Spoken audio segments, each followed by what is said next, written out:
Good morning, Michael. Good morning, Jenny White. Guess what? Hard telling. We're live on Instagram. Hey, all right. Sounds good. I know. I'm like so excited. I don't think anybody's found us there, but I actually figured out how to make it work. So I'm like, yay, just one more platform. Yeah. Hey, won't take long. long. Our opinions down, our opinions and facts down. Yeah. Well, I had a friend contact me yesterday and said, I didn't even know you guys were doing a podcast, and it just came up in their feed, their normal feed on YouTube. So that's nice. I like that. Yeah, that's great. Good morning, John Boy. How are you this morning? Man, he's always right there every morning. We appreciate. Oh, and Denise is too. Good morning. Let's go. Yeah, I agree. We've got to get our guest on here and find out why it is that our government has completely run away from us, because it totally has. So if you're on Instagram today, just realize I'm going to have to flip back and forth. You can actually make comments on Instagram. I had no idea that because you can make it, and we actually have viewers on Rumble this morning. So good morning, Rumble viewers. We appreciate you. And I'm glad you said, Jenny, real quick, I'm glad you said our government and not the government. I'm glad you said that like that. Oh, because we the people? Yeah.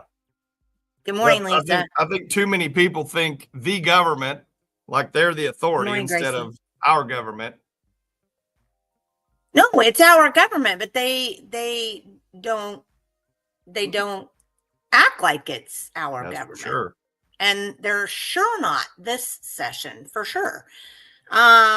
Didn't you? I'm going to have to talk to Charles about why we're doing OSU Orange on the cover of his book. But I had to kind of tie that in. So I was really happy about our slide today. I don't know. I take it kind of orange and black, like warning. That's how I take it. Oh, did you? Yeah. Well, I guess growing up in this state, you're taught from infancy, whether if you're an OSU person or an OU person, right? A boomer sooner or whatever. I mean, I literally remember paying this much attention to football when I was young. That's So it's like, I don't know, some people who wear orange and black, I think that's OSU. And then I think crimson and cream is OU, right? Yeah. Don't know. Anything going on exciting for you today, Michael? A million things we don't want to talk about. I'm still dealing with those international guys buying our airplane. So it's nightmare and a half. But we don't want to talk about that. That's for sure. Oh, here's one of our favorites. All right. Good morning, Patriot.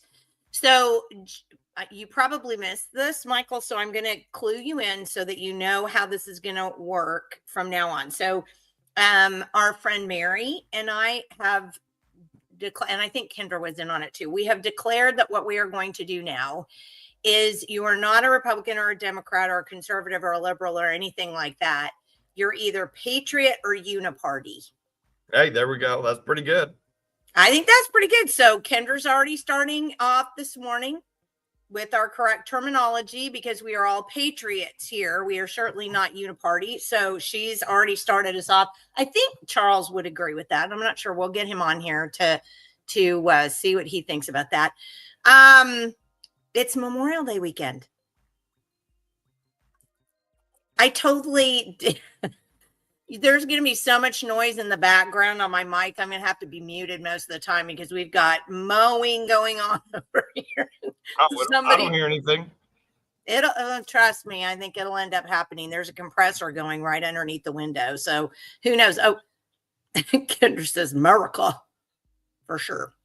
Okay. So we have talked about this numerous times, and if you have not seen the information, we're going to do a live with our friend Mary at 1:00 to talk about the appointment of Mike Tenney to the State Board of Education. We're going to go over his confirmation hearing on a live video and talk about that. So if you want to be with us for that, which I would hope you would, my spoon. I'm not sure where you're going with that. Not sure. So we're going to do that at 1. So be here at 1. But if you've followed us at all this year so far, I'm like super frustrated by what's going on at the Capitol this year. And this session, it's been everything from kick people out because they're videoing a public meeting to bringing up adding a third vote for a bill that was already declared dead, to taking that bill and then running it in the Senate again, even though it's already dead, to then saying that they're going to kill a wind turbine bill because it was improperly run. I mean, I keep going on, and I could probably keep going on with examples for a long time, but we would like to get Charles on to talk about his book. But I think, and I'm hopeful that as we get Charles on to talk about his book, it's going to lead us into a path of decision making on why we're seeing all this garbage happen this session. So I hope he's ready to come on so we can talk to no idea what Denise is telling us there. But I'm going to bring on our friend Charles Key this morning. Good morning, Charles Key. How are you today? Good morning. Glad to be with you. Hello, Michael. Yes, sir. Hello. So was it OSU Orange? I'm just asking. It's funny. I've never heard that before, and I wish I would have thought of it myself because I'm going to start using that. And I'm going to say I'm working on a crimson color book for the OU fans. And now that answers my question, why I haven't sold more books. I get it now. So here's what you do then. You have one that has a crimson a crimson cover, and then you have the, and then you solve all your problems right there because nobody cares about the other color. Exactly. They won't read the book. They'll just put it in their collection of OSU or Sooner stuff, That's what I'm saying. I mean, I had no idea. So let's talk a little bit about you before we go into your book. So you have been in the legislature twice. So talk just a minute about that so we kind of get an appeal to authority here for your book. Sure. I, like so many people, I ran first time and lost. That was 1984. And I'm going to back up and give a little bit of background about myself for people that don't know anything about me. Grew up in Oklahoma City. I was born in Texas, but lived here practically all my life. Oklahoma City. You guys trying to confuse me or what? I'm sorry. It's operator trouble. I wanted to give you the main state. Michael's just laughing at me. He usually does that. I should have let him do it. Please forgive me, Charles, and continue. So I grew up and was very intrigued at a very young age of the history of our country, history in general, and the Bible. And I grew up with all that, like so many people, went to church all the time and all that kind of stuff. So all of these foundational belief systems, which are basically political and religious, were real important to me. And I was a real student of all of that. I mention that because when I got elected to the legislature in '86, I was really well informed. I really believe, except for one thing, and I bring all this up again to make this one point. I didn't really know anything about the rules. I didn't like them. I didn't care about them, but I didn't really even look into them. And I've learned that most people are like that run for office and get elected, and you get up there and you go, you're kind of like, well, how does all this work? And it's all like a foreign language to some degree. So I was elected in '86, served for 12 years. I got real involved in the Oklahoma City bombing case, questioning the government's investigation of that and their answer to it. It was a total cover up, and survived one attack in 1996 by powers that be that didn't like that. And then they got me in '98 by really loading up, their arsenal. So then I actually ran again in 2006. It wasn't because I was seeking it out. It's because some other people asked me to run that were up there. And their basic reason was, I said, well, why do you want me to run? They said, well, these two people are running and both of them are rhinos. And we got all the rhinos up here we need. That's exactly what they said. We don't need any more rhinos. So I thought about it and I thought, well, being in the majority, that's got to be a lot better. It's got to be a lot more enjoyable. And maybe I can get something done that I care about. And so this was actually the number one issue that I cared about, in addition to the 10th Amendment resolution, which I passed 2 times out of the legislature, and a few other things similar to that. So that kind of sets this up. When I first got there in '87 is when your session starts after the election year. And I don't remember exactly what was said, but I had a committee chairman said, I'm just not going to hear your bill. And I don't remember if it was of the garden variety of, hey, I just don't want to, or I'm busy, or you're in the minority party and I don't care about you, or what. Sometimes that's the case. And then sometimes they don't like your bill, or they'll negotiate with you before they even agree to put it on an agenda for you to change it. They're editing your bill right in real time there before they'll let you hear it.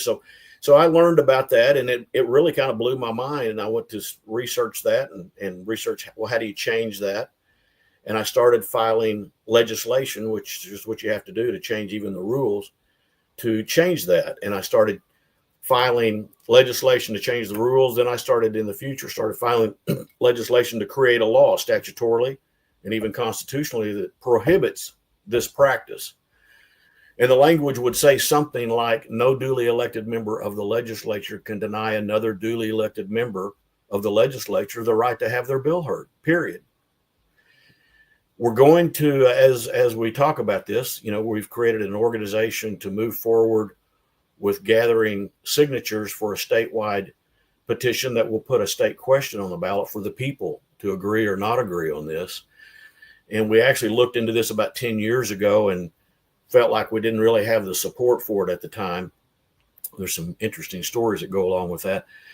But this time we're dead serious, and we're already jumped out there and got the organization and have been all over the state talking to groups, and people are really fired up about this and waiting for us to pull the trigger to start gathering the signatures, which is several months down the road. Sorry, I mute my microphone, and I'm glad I did, because now my rooster isn't. I want to say real quick, Jenny, Very professional. Since Charles brought up the OKC bombing, we need to do a whole nother show, Charles. I'd like to get you on to talk about the Oklahoma City bombing investigative committee that you did, the whole grand jury, just do all of that stuff. Because I think, Jenny, it's time that a lot of that stuff may have a lot more impact now in today's time, where you have so many more people asking all these questions and wanting to know the truth, and wanting to know what's going on. But I agree, Charles, there's massive cover up in that deal. And we need to, because Jenny, you and I were just talking about it. I want to get Terrence Yakee's wife on and have her talk about Terrence also. That's a good idea.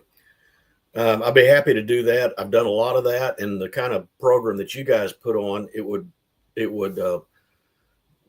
lean towards doing something like this because there's so much detail and you really can't do it in 20 or 30 minutes. You've got to have at least an hour. Yeah. And so you could do a really good piece with a podcast like you do. Well, we'll do that in July. I'll put you down for July. And when we get off of here, and we'll work something up. And then maybe you've got enough time. Maybe you could get Terrence Yakey to come on with. Sure. I'd be happy to, or Michael, but I've got a lot of visuals that are in that big report that we did. That's really good stuff that some of the experts created to show, where the crater was compared to where they claim it was, and lots of other things like that we could pop up on the screen to help people understand that this isn't just another, quote, conspiracy theory. It's actually the government's own documents and admissions that prove exactly what we're saying. It was almost a totally different story than what they tell. Yeah. Yeah, but people, I do think there's one thing that if COVID did anything good, I think one thing that it did that was good was open at least a section of the population's eyes to that whole idea that government is here to help us and somehow a benevolent entity that we should have trust in. So I think that kind of really screwed that up for a whole bunch of us. And I agree it is time to get you on to do that. So we'll schedule you for July to do that. But because of the fact that we've had such a horrendously poor session of the legislature this year, please talk to us about your book, why you wrote the book. And let me just say this. For people who don't know, so I've known Charles since, when did we run that bill on history standards? And we did the whole thing. It was probably 08 or so. Is that right? Yeah, I think that sounds right. Yeah. So when I got involved in politics, one of our mutual friends introduced us and said, you need to get in touch with Charles Key because he knows all kinds of things about history and government. And, so you ran a bill that was to make sure that history, I'm laughing because come on, Charles, you got to admit it's funny. So you ran a bill, I kind of helped a little bit, that said that our history standard should include parts of the specific things out of the Constitution and all of these things that were not even really in the history standards at that point in time. And it was just basic stuff about the history of the United States and what happened to our bill. Well, you have to fight to get stuff like that heard most of the time anyway. So that one wasn't too hard for them, but you've got the education lobby that was up there and the legislators that are already there that have already basically sold their soul to that education lobby and probably all the rest of them for that matter. So that's the short version of what happened to us. But you remember, we actually went to the state textbook committee organization and sought out the history and civic books that they have available in the schools. And we had those on the floor when I got up and introduced the bill and demonstrated that they're almost totally devoid of any true history or education about our political system. And a lot of propaganda. And remember part of what I used, and I can't remember if you guys actually used it yourself, but Boren had actually been interviewed, David Boren, former governor. Oh, yeah, I remember that. An interview where he said, we've got problems. Our big one, or maybe he said the biggest problem is we're not teaching the Constitution, the history of our country. And so we used that to, as a kind of an opening to this is why we need to do that. Well, we know that. And that's why I did it in the first place, of course, because you and I and people like us know that it's like Jay Leno talking to the man on the street. Hey, do you know who George Washington is? They don't even know real basic stuff. So it just blows my mind. And I've talked to many legislators about this while I was up there, but since I've been out, especially about why they don't, now that we've got the majority that's supposedly conservatives do, Republicans do, of course, why don't we fix this problem or at least take a shot at it by going to school choice to start breaking down this corrupt system? And because it blows my mind that every day while we're sitting here talking right now, they're brainwashing kids in our schools with false information and not telling them the important things they need to learn about history and public policy. And we allow it to happen. Well, long story short, as I know we didn't call to talk about this, but it's part of the issue. When I've talked to legislators the last few years, I'd like to tell you who some of them were, but they basically indicated, among other things, their fear that if we do that, well, then you'll have Muslim schools and Buddhist schools and maybe atheist schools or whatever. That the people we already do, but yeah. And control again. I'm going to jump to this. We're talking about rules. I'm going to jump to this. Happened 2 years ago. They had that Muslim LGBTQ female that was a member of the House, mm-hmm. and she would wear her shawl or whatever else she would wear. It was a violation of the House rules, dress code. They warned her many times to change and comply with the dress code. But instead of doing what the rules say, when somebody doesn't comply with the dress code, for example, if I didn't wear a tie on the floor with a suit coat or a sport coat, I would not be allowed on. Well, what they did is they changed the rules to add another rule to let the Speaker of the House nullify that person's vote. So in other words, your vote can't count anymore because you're not complying with the rules. So all they had to do was say, you can't come onto the floor. That's what the purpose of the rule is for. But instead, they gave more power to the leadership to cancel out your vote. This is incrementalism, as you guys well know, and many people listening, but for those that don't, it's like Senate Bill 1027 they just passed. It's incrementally, like they've been doing the last couple of years, trying to nip away and eat away at the citizen statewide petition law that lets us circulate a petition to put a question on the ballot. And that's the significance of some of these things. It's nipping away at it so that they can stop these things from being used or what have you. So I'm getting off on a tangent here, but yeah, because I was going to say I don't want to have a debate with you about school choice because you and I are not on the same page on that. And well, and the bill with about changing the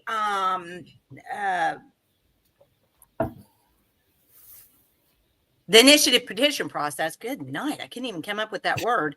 I need to go read it for myself because I've had other people, explain it in a totally different way. So I need to read the entire bill. I've just scanned it. But I that may be another topic for another time too. So let's talk about the book. And when did you decide to write the book? Well, actually, I started writing the legislation a long time ago, but let me make one thing clear on the school choice. I know we've talked about that before, and on a simplistic approach, I would be for that. But ultimately, the school choice I'm for is no public schools, no government schools.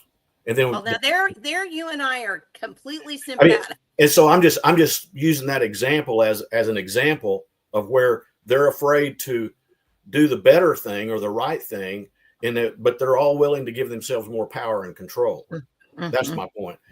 And that I agree with you on for sure.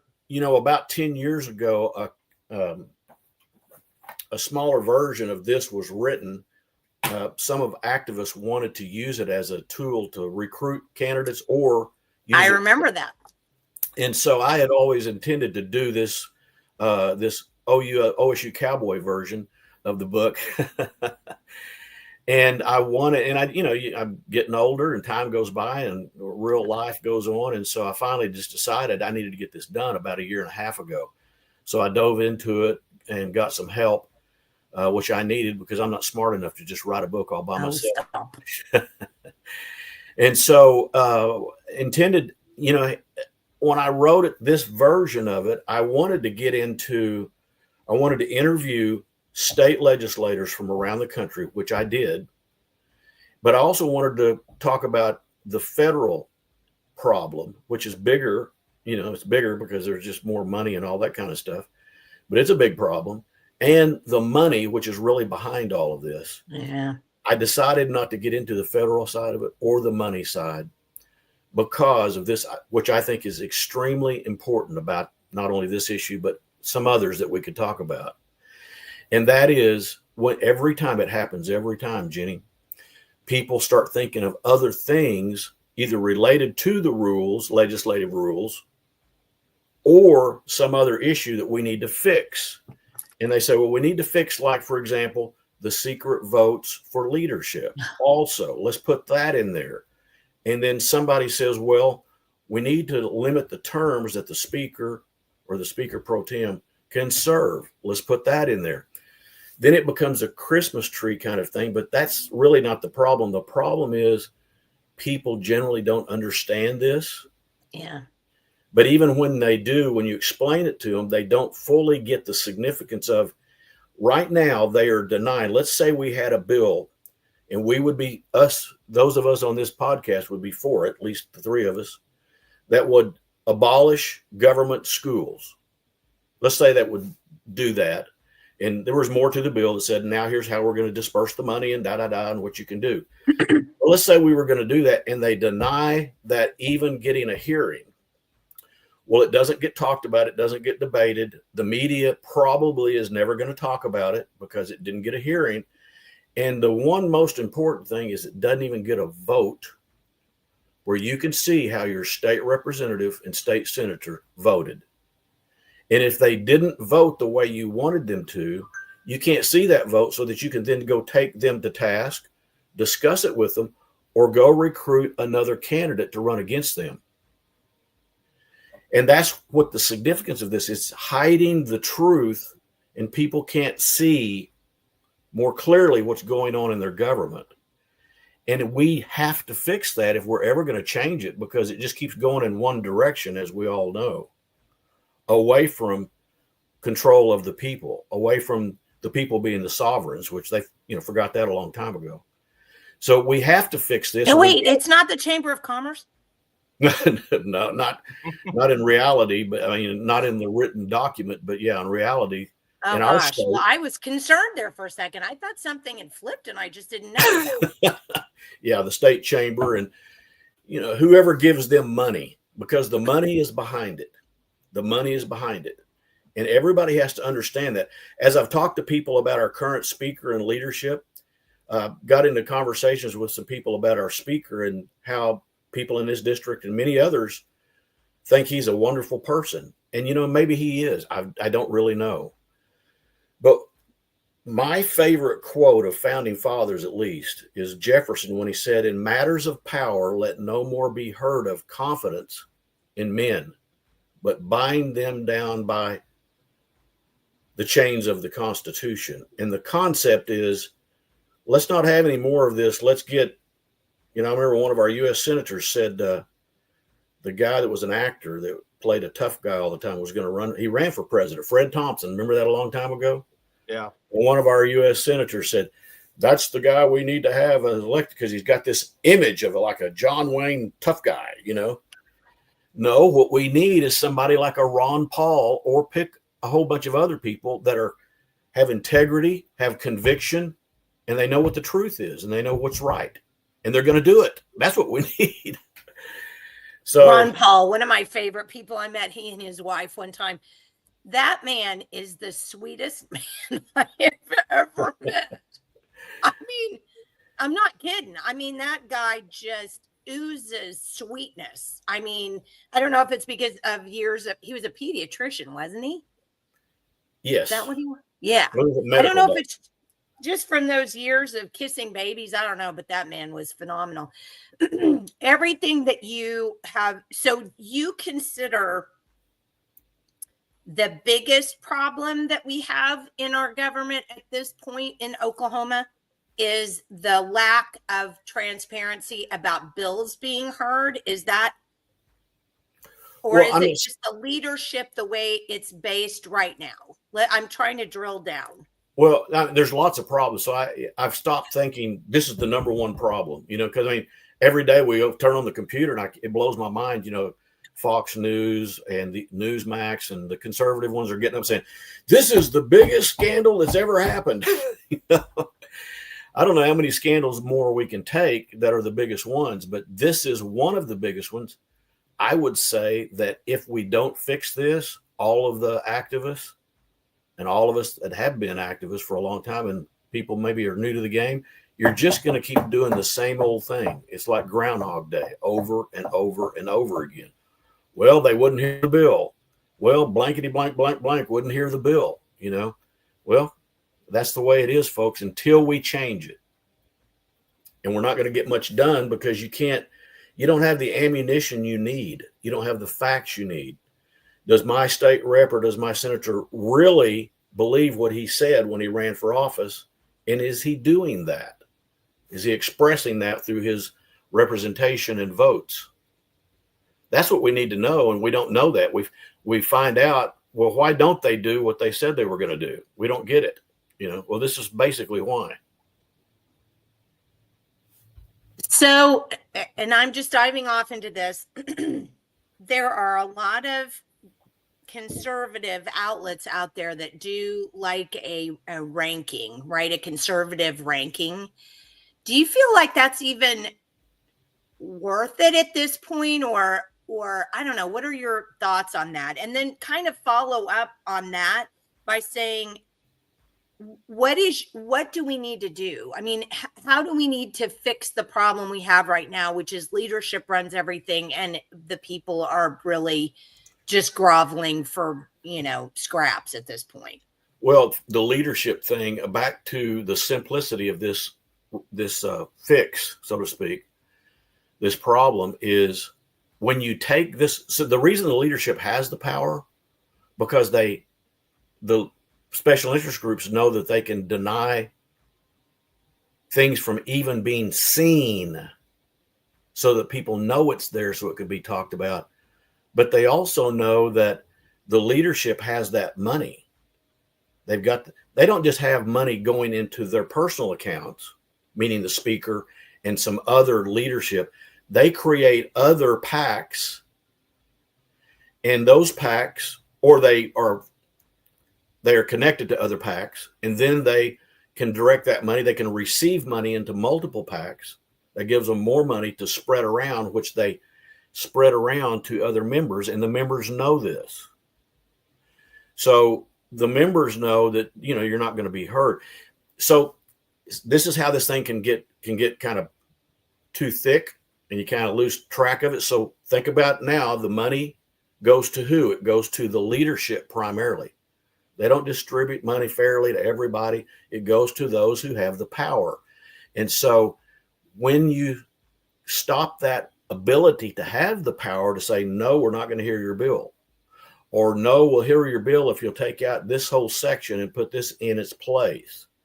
When they don't have that power anymore, they don't have that much value to the special interest groups. And then you can start changing the leadership, because they don't have the power to then therefore give money to other members who will then vote for them because of that. Did I say that where it made sense? I think so. But I mean, to me, it makes sense because I did the study on it, right? And I produced the map of where all the money goes. And it's a round robin. I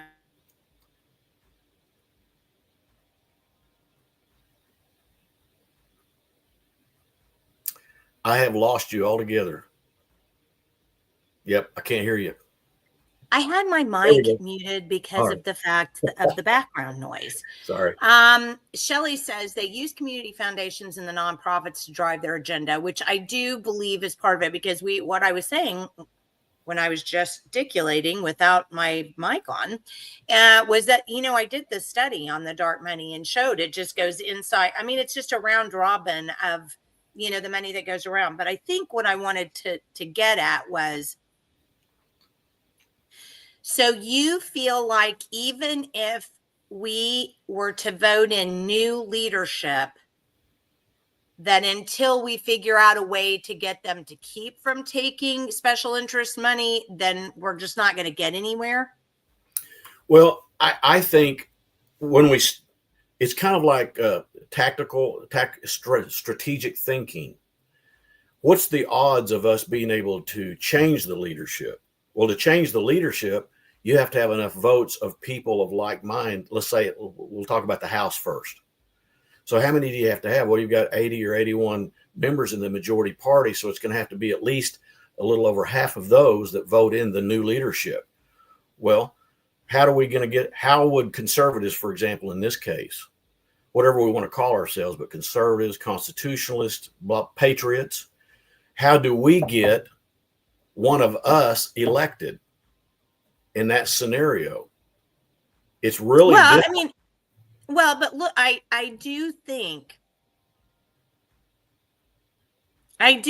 that we've seen that people are waking up. I mean, when we first started this podcast, I mean, we didn't have a lot of viewers. I mean, now we have hundreds, sometimes thousands of viewers. People know inherently that something is wrong. They're just trying to put a finger on it, which is what we try to do here, is to give them, look, here's what's going on. Here's what we need to do. And I think, especially after last election cycle, when we got people like Molly Jenkins and Gabe Woolley and Jim Shaw and, a kind of a raft of people in there who were running against the uniparty people. I think we've got enough people with their eyes open to be able to, at this point, want to get involved. We just kind of need to shovel them into the chute. We just need to position them as to how that's going to be. Well, I think I got to go back to Jefferson's quote, bind them down by the chains of the Constitution. See, even the good guys, let's say Jim Shaw somehow becomes the new speaker. Well, that's a conversation. Wouldn't that be nice? Well, that would be wonderful. But would it fix the problem? That's the issue. What if David Bullard became Speaker pro tem? Okay. Now, David Bullard does not like the statewide petition law. He's the author of Senate Bill 1027 that's right eating away of it. He said that basically on the House floor in the committee. And I could name some other members that are conservatives that are good guys that they don't like that statewide petition law. Well, would they work to defeat that law from being vital or enacted or eliminated altogether, even though they're the good guys? See, they could do it without even giving a hearing, or they could do it in many other subtle ways. The reason we need to change this is because we need openness and have transparency so we can see how people stand on issues. So if Jim Shaw brings a bill about wind turbines, we need to have that heard because people care about that, for one. And number two, we need to see people on the record speaking with their voices and pushing the button of where they stand for their constituents to be able to look at that. And the same thing holds true for any other issue. If we get good guys in there, all the good guys don't agree on everything. So we need to have openness and transparency so people can see what's going on, and everybody needs to be treated fairly. That's why we have to end this practice. You're picking and choosing who gets to be heard. And that is a big, big problem, even if it's people we don't like or agree with. I've thought this through a lot. I think for us to have liberty and freedom the way it was originally intended, we have to have this kind of openness. And if somebody brings a wacky nut job bill, like they like to talk about, oh, somebody's going to bring a bill that's going to do X and you need us to stop it. No, we just get up and vote it immediately down. Or if you want to debate it and then vote it down, whatever the case may be. But we have the votes. Take the heat or get the heck out of the kitchen. That's what it really gets down to, in my view. Well, let me throw this out because this was hold on. Let me go back. Oh, here it was, Michelle's. How do we stop them from creating bills and laws without our consent? I feel we should vote on anything they want to do, and we should vote on where our taxes go. But I say we stop paying taxes to let them know we're done with them. Michelle, I'm totally with you. There was a movement in the 70s. I've said this before, to stop paying income taxes. Just the problem was not enough people did it, and 5 people went to jail, and it scared everybody into not doing it anymore. So that's how that went. But I do believe so. And I don't know, Charles, I'm trying to figure out Yes, I feel like every bill, I mean, we should have bills getting a hearing. 100%. I 100% agree with you. But what happens when we get so many of the bills like we've had this year that are like we've been fighting this data bill? Like Jeb Bush has this whole workforce data system that half of our legislature is bought into for some reason, and they keep shoving it down our throats, even though we keep saying no, no, no, no, no, no. I mean, they're just going to keep re-voting on this until they get the vote they want, because it's Jeb for, we love globalists so much. The Uniparty loves globalists. How do we keep, I'm with Michelle. How do we stop them from even creating these laws? But then I guess it goes back to what you're saying. If they would just get a hearing, then, I don't know. You see, it's a fundamental violation of what we say we believe in more than anything else, which is that Bill of Rights, free speech, freedom of assembly, ability to redress government, and the list goes on, as we know. How can you speak freely as a constituent, as a voter, if I vote for Jenny White to go represent me, and then they won't listen to Jenny White either? See, it's me that they're really silencing. And it's not just me, it's a whole block of people. And it's not just the people in that district. There's other people. Wind turbines are probably the best example right now. There's people all over this state that want their legislators to chime in on the wind turbine issue, and they want it addressed. Even they at least want to be able to be heard, but you can't even hear it.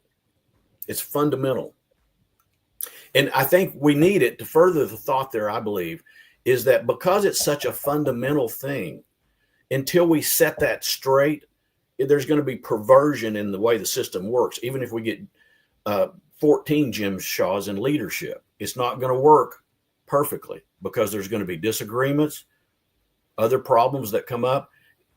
You have to have openness and transparency for all of us to keep each other honest, and me keep myself honest, or you keep me honest. That's what we have to have in government, and that's what they tried to set up, was the checks and balances. The Bullard and some of these other guys are saying that the statewide citizens petition law is direct democracy. That's one of the ways they're attacking it. They think it's just democracy. That's totally false. Either you're ignorant or you're intentionally trying to spin it off. It's not direct democracy. It's a check and balance in our system when we have government like we have today. Right. No, and I totally get that.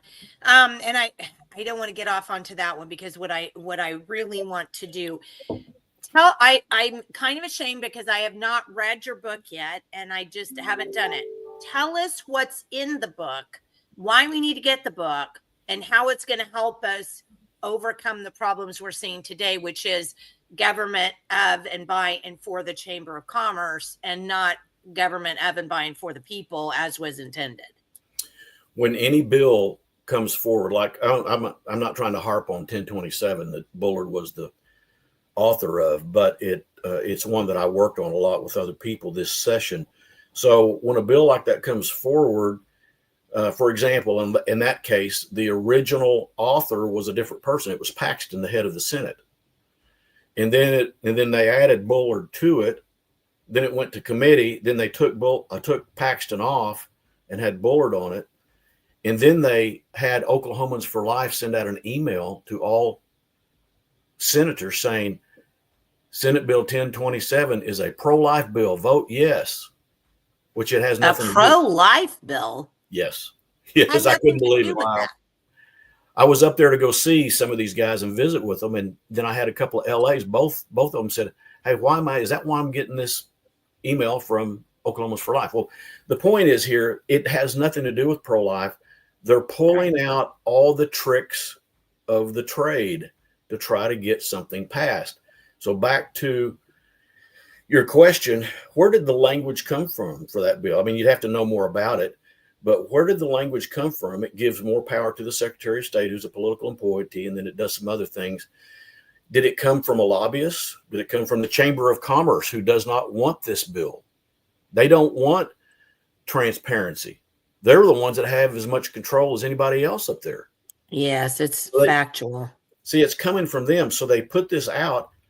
I was at a club earlier this week, and there was at least one individual there, one in particular, that kept saying from the early stages of my talk, and then when we did Q&A, well, but 1027 is a pro-life bill. Now, I know we're talking about this bill right now, but it all goes to what we're talking about. This is a pro-life bill. And we said, no, it's not a pro-life bill, and here's why, and blah, blah, blah.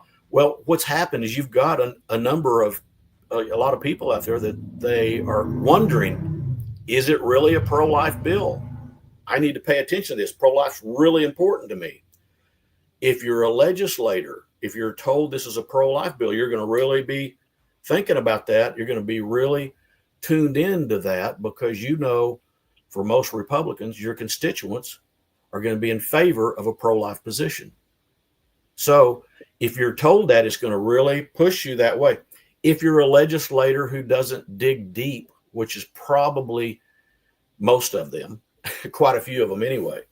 So on an issue like this, you're not really sure. Well, it might be all it takes is to push you over that side. The other part of this, on this bill, just using it as an example, is you had Paxton, the head of the Senate, was on the bill, and then they put Hilbert, the Speaker of the House, as the House author. Those are also signs for everyone that this is a leadership bill, and they want this bill. If you vote against it, and many times they will come and tell privately, hey, this is a leadership bill, you really need to support it, or you're going to look bad. Sometimes they'll just tell you you're going to be on the wrong side of leadership for 2 years if you don't get on board. So why we need to change it? Take the power away from special interest groups, moneyed interest, and legislators who are their lackeys. I can't say enough. I mean, what you're going to read in the book, you're going to read a number of things that I've already talked about. My background, you're going to see a number of examples in the book of in Oklahoma where we use examples of a bill being held back. You're going to hear from some state legislators, their experiences, not just in Oklahoma, but some from out of state. One thing I learned in writing the book, I knew that there were some states that had rules that required bills to be heard or be accounted for in some form or fashion. When I started researching that, it's actually 20 states of the 50, almost half the states. So this is not some kind of new idea. It's not like a harebrained scheme. We've got to hear all the bills. One of the things they like to do is use, different arguments against it. The chief argument they've always used is this one. Well, if we do this, everybody's going to hear every bill that they've got, and we'll be here forever hearing all the bills. That is a big, huge, giant lie. It's not a matter of opinion. It's false. And we can demonstrate why that is. The book goes into it, why that's false, why that's not true, and all the other arguments they make. It's really, well, why is that false, though? I really would like to have you tell us that argument. Because of you have to hear, you'd have to hear it from somebody like me or really get down there and see it. But people like yourselves who have been down there a lot, how much time they waste on these things. First, doing nothing when they could be doing it. And number two, recognizing all kinds of organizations and persons and groups and letting this group come in and speak and blah, blah, blah. Not against that, but the people's business is more important than that business. And it gets ridiculous. I mean, I swear to God, we're at the point with that. Thank you, Mr. Floor Leader. I'd like to call your attention to the gallery where my cousin's wife's dog is today. Yeah. Just say hi to Max, will you, please? Thank you. It is getting freaking ridiculous. And, I got to say, people just don't realize. I know a lot of people on this call are probably activists, and they do realize, but people don't realize just how far out of control it really is. I mean, you could talk about many things, including the amount of money they get paid. I think when I was there, we got paid, I think it was $18,000 when I first started, and it went up, and we had no control over that. I might throw a story in here in just a minute about that. But so now they get paid 47,000 plus about 18 or 20,000 in benefits. And it's a part-time job. And it's also not that hard. It's not a hard job at all. It is. I don't care if you're even a committee chairman or something. It is not a hard job. The only thing I would say about it that people should get some compensation or something is because it does take time out of your life and it can be disruptive to your work life and stuff like that. Yeah. I'm not saying that's a reason to pay people or anything. It ought to be a sacrifice like people used to make. Yeah. But it's not. That's exactly.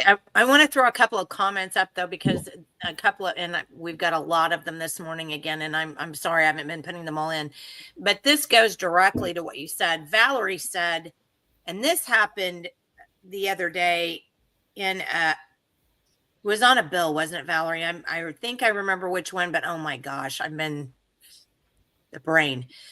Just like they did with Shane Jett having to leave for a flight, they yammered on for 2 hours, and then Shane had to leave, and so he couldn't vote for the bill. It was a committee hearing on, I've forgotten the bill, Valerie, I'll have to stick it in.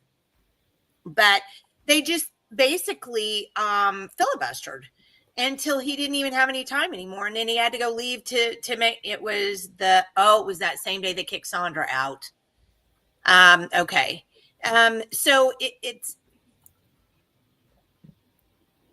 I don't know, honestly, Charles. I understand completely what you're saying. And until we are able to, you were going back to, hold on. I wanted to finish that conversation. We got kind of off of that. What are the reasoning? What is the reason? You said it was factual that there's no way that we could hear. We were talking about them wasting time. What are the other reasons beyond wasting time? You said the waste of time is what keeps bills from being heard. And that, I think everybody on here agreed with you 100% on that. Yeah, well, you can read the story I'm going to refer to right now, which is the only time this has been heard on the floor. This proposed change was the first day of session in 2011. And that's because, and I go through all this detail stuff, that's because that's the only time the rules get taken up, is the very first day of a 2-year cycle. Right. Yeah. And so I was able to offer the amendment then. And there was a bunch of other amendments. And so in that debate against my amendment to make this change, one person got up and said, well, I'll give you the two final. Here's two Republicans for leadership trying to defeat this bill. And I'm going to tell 3 things about this story that people need to understand. I need to know about if they don't know. So the first one gets up is Don Arms. And Frank, I've always say this when I talk about it. Don Arms is, if you know him, he's a kind of good old boy. He's very fun to be around and pleasant, but he's part of the Uniparty. He gets up and he says, we all have constituents that once we get elected, they want us to come up here and they got a certain issue they want you to file a bill for. And I forget the words he exactly used, but he said what I'm saying very plainly. He said, it's not an issue that you're really for, or you might even think it's kind of dumb or something. But, this kind of situation, you can go to the committee chairman and say, I've got this constituent that wanted me to file this bill, and I really am not behind it. If you just kind of wink, wink, say you won't hear it, then I can tell him my committee chairman would not hear that bill. He says this on the floor. I'm the last debater because it's my amendment. The next debater was Dan Sullivan from Tulsa. Yeah. And he got up and said something similar. So back to Don Arms, they tell us this in our closed door meetings when the few times it's come up. They said, you need us because of situations like he just gave. Sullivan, here's another one. He gave the same answer, but a different situation. He goes, you need us to take care of stupid bills out here because we could waste our time on all kinds of dumb bills, blah, blah, blah, blah, blah. And he said, for example, a couple of years ago, some senator brought a real stupid bill that was going to require all barbecue restaurants to have only cloth napkins. It prohibited paper napkins in barbecue restaurants. He said, that's a dumb bill, and you don't need to waste your time on that. Well, it is a dumb bill, but you can vote those things in. Talk about an excuse. It's kind of like the LBGTQ person, well, let's just let the powers that be have all the power in the world so they can fix everything, So these are the things that they'll use as an excuse. You need us to cover for you. one of the big issues when I was there in the majority, we were concerned in the early days because there were revenue problems that, we were worried about fixing that problem for one thing. But the other problem was the Democrats would bring a bill to eliminate sales tax on groceries. And they might have cared about that, but some were just trying to get us in a compromising position where we couldn't afford to get rid of some tax revenue. At least that's the thinking. This is the conventional thinking. You can't get rid of a tax source like some of the money that goes for sales tax on groceries, because you're going to have to make it up somewhere else. Now, conservatives like ourselves, I understand, and I agree with this. We would maybe just eliminate some unnecessary programs. What? But here's the thinking. Charles.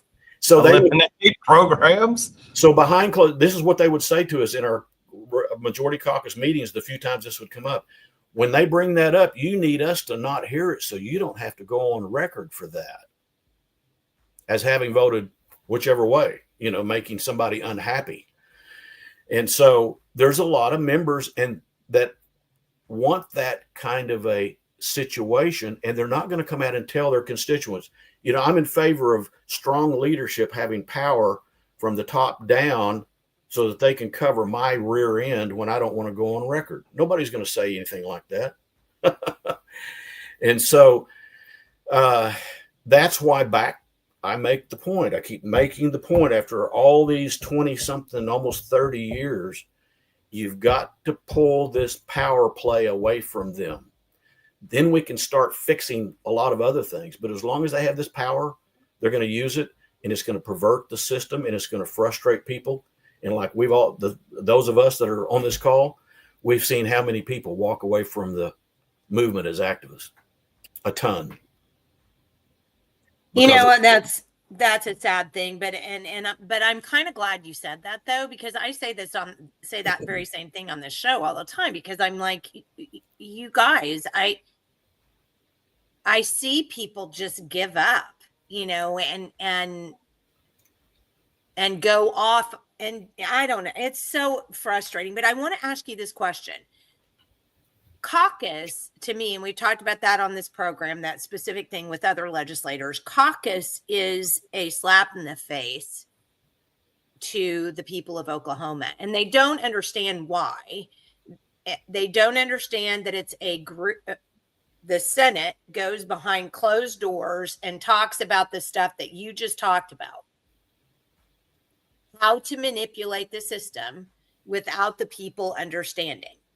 And the one thing we talked about, and I don't remember which legislator was it. I don't remember. Michael, maybe you'll remember, who was talking to us about the fact that and it may have been Tom Gann. I think it was Tom Gann.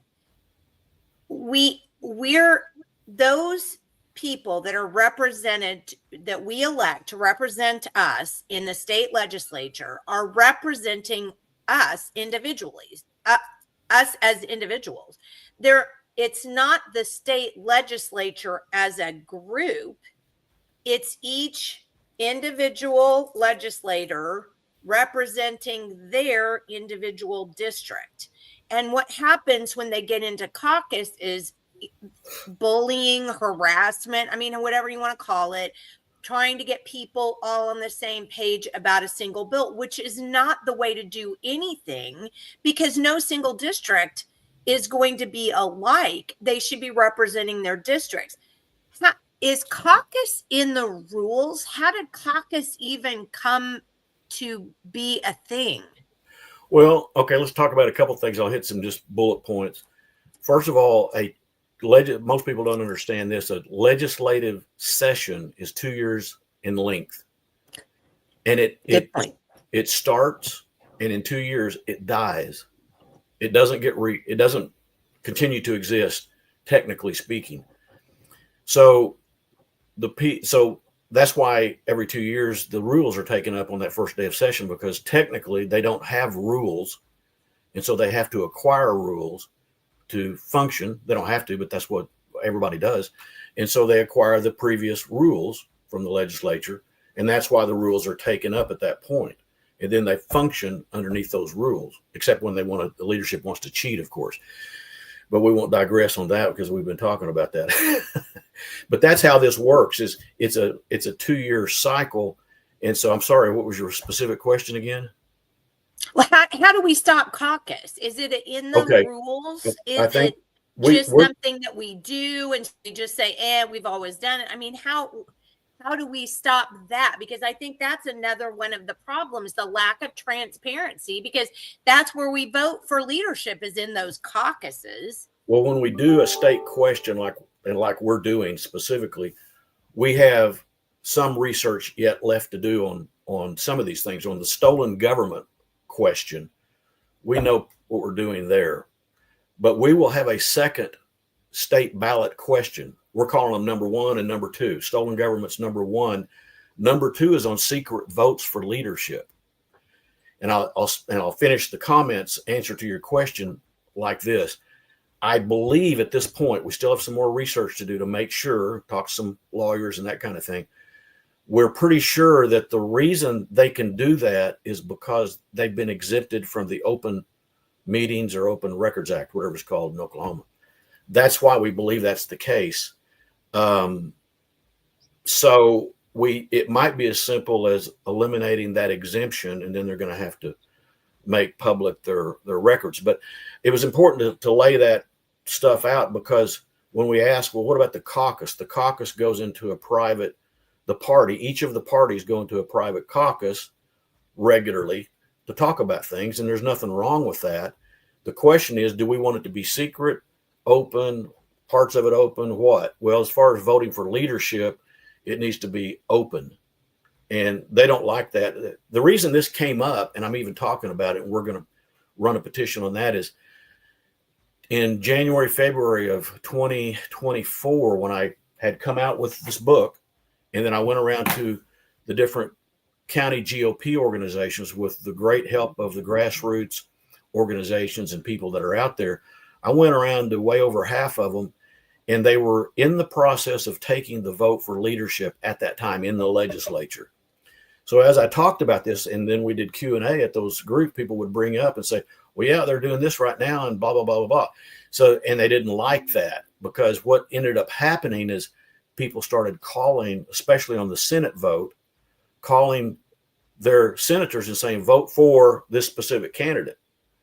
And they had feedback from some of those, I'm sure you guys have heard it, where the senators said something like, well, look, you don't understand what it's like up here, so leave us alone, parenthetically, or something like that. Don't tell me what to do.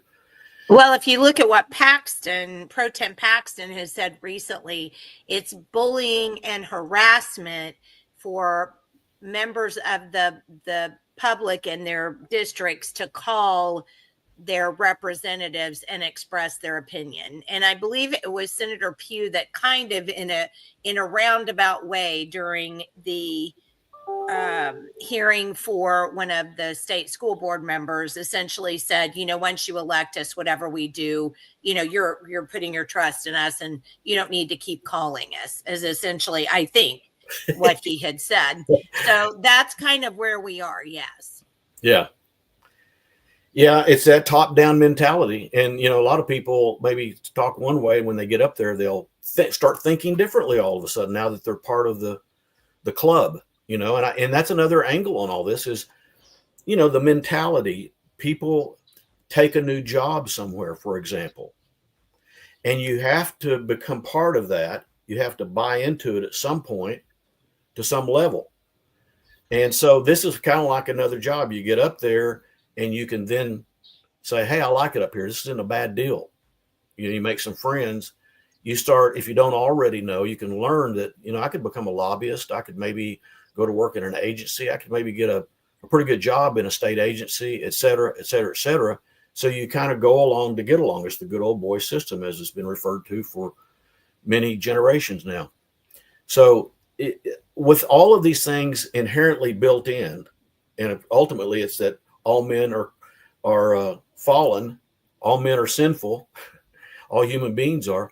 That's why I make the case for this one change, how important it is, and to stay focused on making this change. And it will allow us to then really parlay our ability to reform government even more. But until we get this changed, we're going to be spinning our wheels. We're going to be frustrated. We're going to get ticked off. And a lot of us are going to say, screw this. I'm out of here. I got better things to do. Well, here's a couple other things, though, and I would really love your take on it. So I agree with you that bills need to be heard. However, I still think that some of the things that are going to stop this is creating a law that says the legislature is not exempt from the Open Records Act. That we have to put the legislature back under the open records. I think that's number one that has to happen. I think another one that needs to be put in is you cannot, and I think this is imperative because I can list 3 former legislators right off the top of my head that are now at the state capitol who they're out because they're term limited, but now they're back at the state capitol with their hands out, saying, here's money for you. I now work for this state agency. So if we had a law that would prevent people for it to be just flat unlawful for you to go to work as a lobbyist within 10 years, let's say, of being in the state legislature, I think that would solve some of the problems. I think another one would be you can't donate to you cannot take campaign donations and donate to another member of the legislature. I mean, there are so many problems that we need to solve that I almost am not sure that just that one thing is going to solve the problems. I mean, but listen to this. Listen to this, Jenny. Let's say we put that law into effect and they can't do that anymore. And then you pick your favorite top 3 issues that you'd like to see legislation to change it. And then that legislation gets heard and it gets voted on and maybe passes. Now, let's say we don't make this change. How about your 3 issues? They're not ever going to get heard. Oh, well, fair enough. And I see your perspective. Number two, if we decide to do a statewide petition on your top 3 issues, we may or may not be successful at it for 2 reasons. We may not have the manpower to do it. That's one. We may just fail on that part. Yeah. But the second one is they're changing the law to the state petition drive to where we can't do it anymore. I don't mean to, as of today, they're moving that direction and we will not be able to even do that. I'm sorry to get excited, but I've drank a lot of coffee this morning and I'm really starting to think about this issue. When I wrote this, I had connections with some people that would then put me in connection with state legislators. And I was able to talk to quite a few. And I ended up being on some Zoom calls because legislators in Iowa and some surrounding states wanted to bring some of their activists in and some other legislators that were like-minded. And then me talk about this and we have a dialogue about how do we change this? Because we've got that same problem here. And I'm saying all that to say this. Here's what they said. They said, we really envy you people in Oklahoma because you've got that statewide petition law. We don't have that. We can't do that. We have to just take whatever's dished out to us. And they were beside themselves. The John Birch person, I shouldn't say this, but one of the John Birch persons that's a field rep was quitting. I'm not saying just because of this, but they got tired, because it's tough working in this area. And part of the reason is because it's so stacked against the people. We, the people, it's so stacked against us. We have to start getting like a trump card. And that's what this is. It's a trump card.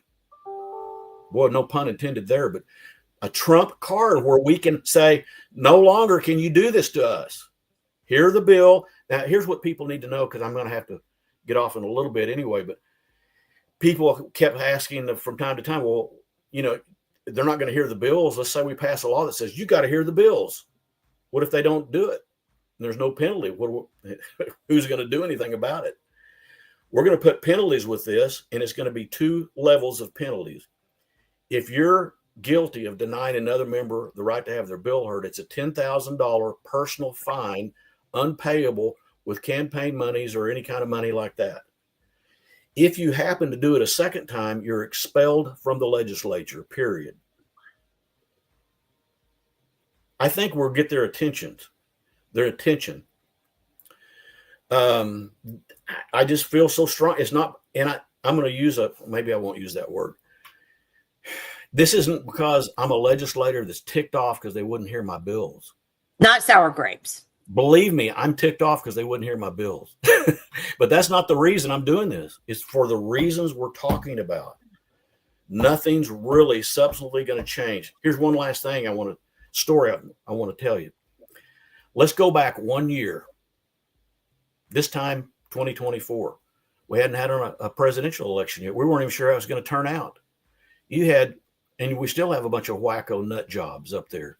But we were facing the prospect of having some real wacko nut job communists, truly communist, take over our country. If they had taken over and they started issuing edicts in the form of whatever, what do you think our members are going to do up here? Some of them are going to stand up and fight and say no. But you know what? Most of the leadership and the people that we have, I'm not talking about them personally, I'm talking about them generically. They go along and do what they're told. And if the times get tough, most of them don't buck up and fight. They bow down and go along. And I don't want people like that. I want to get rid of those people, because if the times like that ever emerge, I want people who are going to stand up and fight like I am and like you are. And that's No, okay. Yeah. I completely agree. But before you get off, we need to know this. How do you get the book? Okay. It's on Amazon right now.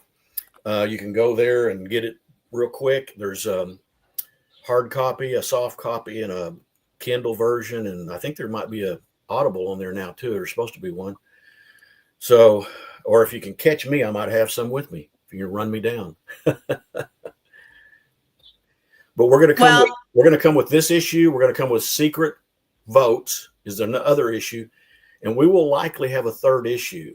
And it might be a proposal to put in the Constitution the state, I call it the Citizens Statewide Petition Law, and get it encoded, because they keep changing it. People don't realize last year they added 90-day protest periods on the front end and the back end. That's 6 months. So somebody could protest all the way up until you start for 90 days and then 90 days afterwards. That was changed from 10 days to 90 days. And there's some other changes, but I can just tell you they're doing it because they're nipping away at this, and they've given the Secretary of State with this new bill the power to say, well, your petition language on your submitted petition to gather the signatures is not clear. You need to go back and clear that up. Yeah. That potentially could go on forever, and they're supposed to provide a physical impact document. Do the same thing on that. Hey, this is not correct, or it's not fully informative, or whatever. Go back, and they could slow play you where by the time you get to circulate your petition and get it done, a year or longer has gone by. And then they put you on a runoff election date or a school election date or something. The games can be played, and they will be played because they have lots of ways to do it, as we've been talking about today. And so we've got to get them on record, get it up there where people can see things, so we can go, this is a bad guy, and here's the votes to prove it. We don't really have that right now. We think we do. You asked me another thing. I want to say this. Sorry, too much coffee again. You were asking about the records like the Oklahoma Constitution, and I appreciate those guys. Love it to death when people do that stuff.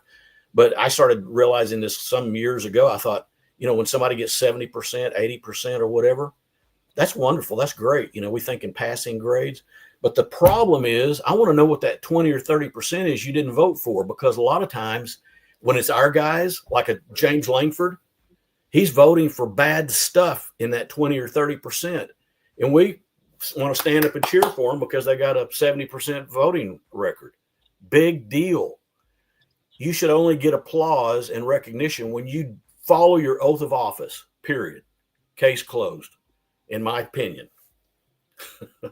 Well, that's funny, because that's exactly what I feel like about these indexes, conservative indexes. I'm like, nobody reads the bills or tries to find out how they actually did it. They just go, oh, well, this guy has an 85. And you're like, you know what? That guy only voted.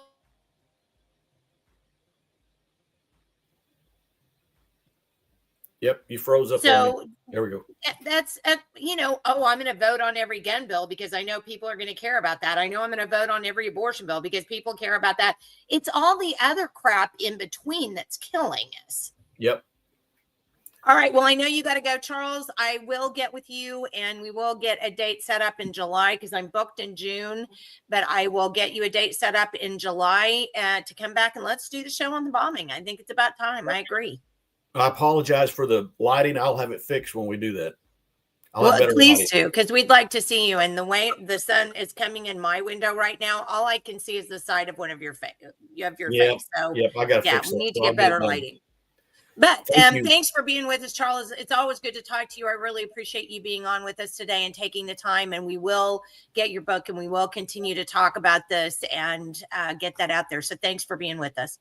Thank you very much. Appreciate everything you guys do. Thank you. Have a great weekend. Bye. Bye. I accidentally took you out.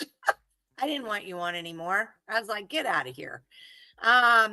So we had a bunch of really great comments, and I feel like going back to collect some of those since sorry, I was checked out there for a little bit. I had so much stuff that I had to do just right then. I apologize. That's okay. Amber says, I knew something was wrong. We were and was talking about issues over the years, just didn't go searching for the answers the same way until the 2020 election. And whoa, I gained massive understanding to things I was mad about and had questions about for several decades. And that goes back to what I've said numerous times, which is people know there's something wrong. And they now know that it's not just the people they elect, because look at Elon Musk. Elon Musk was like, he burned a crap ton of political capital to go up for, Trump and to go do the Doge and everything else. And then you have those milquetoast little weenie who sit up there in Congress and basically go, thanks, Elon, but we don't care. We're just going to keep doing what we're doing and move on down the road, which is essentially what they're doing in this big, beautiful bill. There's not a lot of cutting there. So, and they had to even argue about not ARPA funds, the Biden's green energy piece. I mean, so people know there's something wrong. They know that as a rule, just from seeing what's gone on in Oklahoma this year, they can vote for the people they want. But like Jim Shaw, we refuse to hear your bills because you defeated the person we liked. And it's all about who we like and our friends. Right? It's truly that good old boy system. I mean, it doesn't get more simplified than that. I mean, you play their game or you don't get to play. And Gracie says what we've always said: frog in the boiling pot. Well, that's what Charles said. I mean, and he used specifically the word incrementalism, and that's exactly what it is. Yeah. And Shelley says, what we've learned in 17 years doesn't even touch what there is more to learn. And yeah, we need to get rid of. I was looking at the state budget. They put up that website. This is transparent. You can see everything on there. It's all transparent. The part that they want you to see is transparent. That's what's transparent. So I was looking at some of it today. Just the amount of expansion of government under Governor Stitt is classic uniparty. I will not be calling Governor Stitt a Republican for the remainder of his lame duck year and something. I'm going to just call him uniparty. He's not a patriot. I thought you were calling him King. I thought you were calling him King Stitt. Are we over King now? Well, no. I'll call him King Stitt too. We want to have a little, we want to be able to interchange. We could call him uniparty King. You could just fit it together like a Lego. Uniparty king. Well, when we're talking uniparty, it's literally like what you said at the beginning of the show with the Patriots and the uniparty. I mean, it's us and them. I mean, there is no representation in any capacity whatsoever. I mean, that uniparty is the elite up here, and then we're the plebs. Yeah, no, 100%. And he's just how the people are being silenced. Yes, I love Ron Paul. How many run on a platform? Do just the opposite, yet get voted back into their position next election cycle way too often. Do you know who our by far our biggest problem in Congress in Oklahoma is? Our biggest problem is Tom Cole. And yet, no matter how hard people try, it's because of his influence and everything else. He's our biggest issue. I'd say Lankford's probably number 2. Then kind of the rest of them. And of course, Josh Burkeen is a shining example to everybody. One of the only people who stood up against that big, beautiful bill. And yeah, sure, let's just keep doing what we're doing. Well, if it's Groundhog Day at their moment, Charles is saying things from decades before that are said today. Nothing will change until the winning approach is successfully executed. They use community foundations. We talked about that. OK2A does a survey about how legislators voted and grades them and publishes them. But I also have a problem with that, though, too, Denise, because, again, I personally don't believe that these indices really cover enough. I think they're not broad enough. And, I'm not trying to poop on OK2A. They have a thing that they do. It's like HPR. They have a thing that they do. They should focus on that. So I'm not trying to, poo-poo any of that. I'm just saying it's not broad enough. And if you want to say, well, this is how they voted on 2A or this is how they voted on health issues, I think that's great. But an overall index like the Oklahoma Constitution, I'm not down with that really. Oh, and then I didn't realize nobody could hear anything that was going on. It always sounds like it's. And then we talked about what Michelle said. Shelly's been in this. I've known Shelly a long, long time too, way, way back. And she's stayed in it when a lot of people have left. And if she's saying that she agrees that people are waking up now, I think that says a lot, frankly.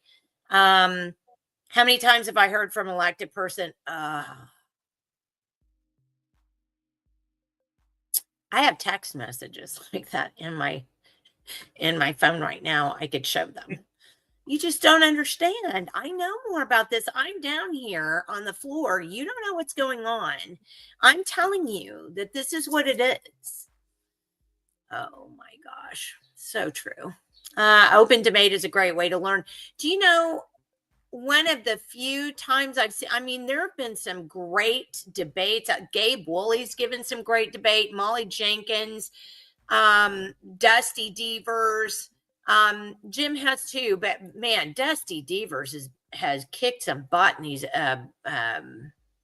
hearings for the board members, the confirmation hearings. He's done an amazing job there for sure. I've never heard somebody lie. I've rarely heard somebody ask as probing questions, and he's just, it's not personal. I'm not trying to be personal, but what about this and this and this? And he's asked some amazing questions, and you'll get to hear them at 1:00. If you come back to hear Mary and I on at 1, you'll get to hear some of his really excellent questions and go, yeah, you're right, Jenny, he did. You'd have to have a massive overhaul of legislators in the House, particular Senate, in one election. And I think we can do that. I think if we will focus, if Rope Report and our friends will focus on the crap, just the absolute liberty-sucking crap that has happened at 23rd and Lincoln this year, and we do that over the summer and we keep pumping that out, I think people will be so mad by the time we get to the 26 elections. It will just be whoosh, clean sweep. So, that's what I'm hoping. But then, Amber, you went and moved to Montana. So how are you going to help from there? 100% works to shut me up if I'm wrong. Well, I think that means grassroots need to coalesce into a larger group and have our own lobbyists. Income taxes are voluntary. That would be a lovely thing. What people were silenced. We won't stop it. Jesus will return first to finish our battle and fight it for us. I agree. We can't stop. There's just no possible way. Charles said it right. Total ignorance or intentional. I think if you go back and look some of the sessions that we've seen this session, it's a hard cop. It's can't tell ignorance or intentional. Power and control in the Speaker in the House and the P10 of the Senate is destroying the people's voice. It's a lobbyist dream right now. There's no question about that. It is a lobbyist dream right now. So some of the Oklahoma legislators sell out their soul to the devil to get a bill that they want passed. And I would agree with that. They use the same tactic to delay. We talked about that.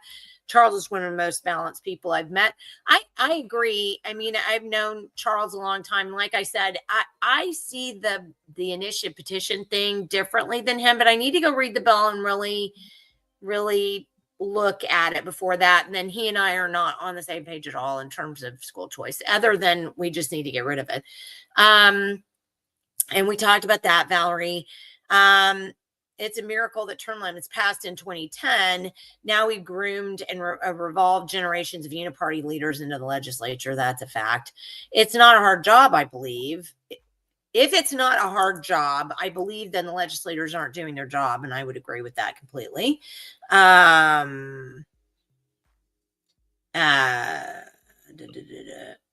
What is done to you might not know. Yeah. If the legislators were doing their job correctly in today's climate, how bad the administrative rules violate laws and the rules erode the power from the people. They would be exhausted because there's so much need for fixing. So then they're not tired enough because they're not working hard enough. Just some thoughts. That's true though, Amber. I mean, that's an actual factual perpetual con job. We talked about that. What we need to do, vote them out. That we have to do that. Explanation of yes, and we forget about that it's a 2-year cycle. There are people within the Republican Party of Oklahoma today that are pushing out some solid conservative activists. It's disgusting, and many have become who they're accused of being, and many have because of who they're fighting against. Of all the government bodies that should be subject to the Open Records Act, our legislature should be number one on the list. 100% with that. What if people only pay taxes for services they want? Then there would be no way to regulate the people, Julia. So I think that's not going to work. And we, the people, at least in Oklahoma, are working against each other. Unfortunately, there is that. We know how to get to the book. You can find it on Amazon. Not one shop bill made it to committee. There will never be a majority of the votes to give themselves less power to take less of their neighbor's paycheck. And there are, I mean, you look at Molly Jenkins isn't like that. Jim Shaw isn't like that. Gabe Woolley isn't like that at all. So they're up there. It's just, we got to get more of those. So they're there. It's not happening just in Oklahoma. I found some evidence of it happening here in Montana too. So it's the Republican Party's own pandemic rot. I would agree. So if it's the same way there, you need to get back here. So that's all I'm saying there. Fighters, not puppets. Dorn, every single one of those bills came directly from the people he represents. That's very true. There's the link to the Amazon book. Strategy is imperative. They have it to erode the will and the power of the people. A winning strategy has to be implemented to fight against it. That's true. Will of the people. What I've been screaming about for years, doing good 80% of the time is not going to make, I love that. Not going to make up for the 20% of the time you did bad. For the bad is really a harm. And then so many people saying, thanks, Charles. Big, beautiful bill sounds like Build Back Better. Not sure whose mic keeps cutting out. Mine? Does it? No. We're going to have to learn how to read lips. Is my mic cutting out? Well, a couple times it did. Just really? not very much though. Okay. Yeah. Yes. Uniparty King. So that's what we're going to call him. Uniparty King. Republican has become a red flag in Oklahoma. So has Christian and conservative costumes. Tom Cole, major problem. Dusty Devers is extremely well read. I'm so proud to have helped Dusty win a seat. Well, yeah, I knew what that was. More importantly, we've helped move the needle for Oklahoma. The time we spent in Oklahoma was not wasted. I agree. You helped chip away. That's what you need to get back. People expect government to make decisions for their neighbors. Guess how that works? All right. Well, people, we're up at 1:30 and we've got another podcast at 1 o'clock. So I think we ought to wind it down. Michael, you've been kind of quiet today. Oh man, I'm sorry. I had a million things I had to Any do. thoughts before we close out? No, I mean it's like we've said multiple times. I mean, I think we are winning. We are getting people like Molly in there, Jim in there, Tom's in there. So I mean, it's just a matter of continuing that until we get enough that we can actually do some of the things that, like Charles said, make it to where all these bills are heard in one way or another. Make it to where you can't do, there's heavy fines for doing, the bad guy stuff. So, but I don't think like all is lost. I mean, I do think that times are changing.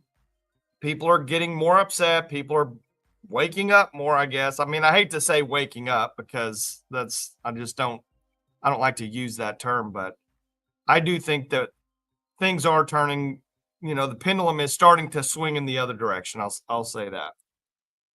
Well, we just can't quit. That's the thing. We can't just put on cruise control. Trump's there. Everything's okay. He's going to do everything. That burned us the first time. When you just think that someone else is going to save us. That's not what it is. We need to go take every one of these seats over and take our state back, take our legislator back. Our legislature back. Yeah, it's up to us. I mean, yeah, really, we it must is. endeavor to persevere. Amen. Absolutely. Absolutely. We just cannot sit back. All right. Well, everybody, thank you for being with us today. We really appreciate our audience. If you're not able to be on with us at 1 p.m., let me wish you a happy Memorial Day. Have a wonderful day. Have a wonderful weekend. And we will see you again at 1 o'clock this afternoon right here. I'll set it up again on Instagram. We did have some people join us. Thank you for those people joining us on Instagram and on all our other platforms. And we will see you again at 1. And then again, next Wednesday, we will have Ed Jolly, who is one of our viewers, who is a career tech teacher, and he's going to talk a little bit about what's going on with career tech and workforce. Yeah. And I think it's going to be a very interesting conversation there that you're going to want to tune in for. So have a great weekend, and we'll see you again at 1 or next Wednesday at 9 a.m. Thanks again for being with us. Bye.